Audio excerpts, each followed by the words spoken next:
maayarka magaalada Gabiley ayaa xariga ka jaray afar gudoomiye xaafadeed oo loo sameeyay afarta xaafadood ee ka kooban tahay magaalada Gabiley. xarig ka jarkani ayaa waxa goobjoog ka ahaa xogayaha dawladda hoose degmada Gabiley Cabdiraxmaan Nuur Bakar, agaasimaha waaxda arrimaha bulshada, agaasimaha waaxda cashuuraha, xildhibaano ka tirsan golaha deegaanka Gabiley iyo afarta gudoomiye ee loo kala magacaabay afarta xaafadood ee ay ka kooban tahay magaalada Gabiley. ugu horeyn waxa ka warbixiyay gudoomiyaha golaha deegaanka Gabiley ahna maayarka magaalada Gabiley Maxamed Amiin Cumar Cabdi. waxaynu joognaa oo soo gabagabeynaa hawsheena saaka bilownay ahayd inaynu furno oo si official u furno xafiisyada aynu u sameynay afarta waaxood ee magaalada Gabiley.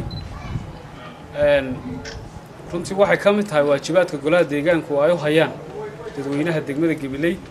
golaha deegaanku iyagoo ka duulaya baaxadda ay degmadu leedahay iyo culayska yaala waxay hore isula garteen in magaalada afar xaafadood loo sameeyo.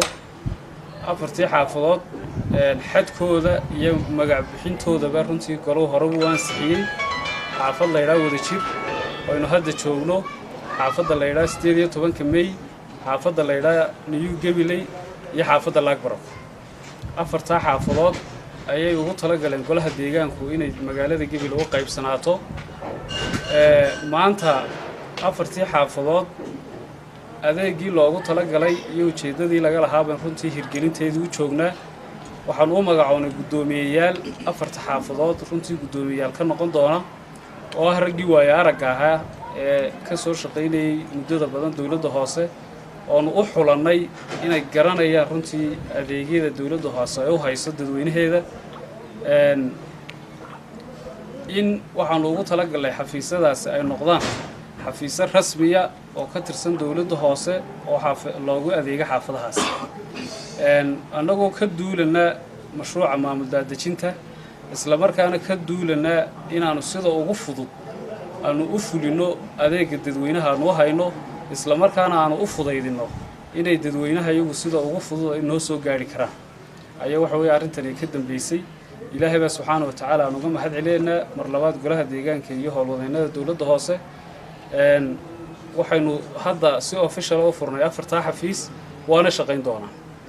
ay Soomaaliland qaadatay ee ku shaqeyso annagoo ka duulayna go'aankii golaha deegaanka ee afarta xaafadood ugu qaybiyeen magaalada. waxaanu soo furnay maanta afartii xaafadood oo loo xafiisyadoodii oo qalabkoodii iyo shaqaalihii ka shaqaynayayba ay goobjoog u yihiin oo loo hawlgeliyay.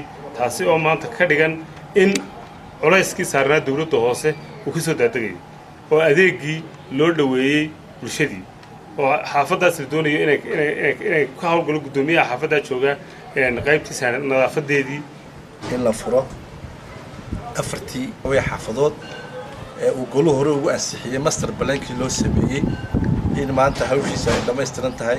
aad baan ugu mahadnaqayaa guddida fulinta runtii hawshaasi ay iska xil saartay oo si rasmi ah maanta uu shaqaynayo.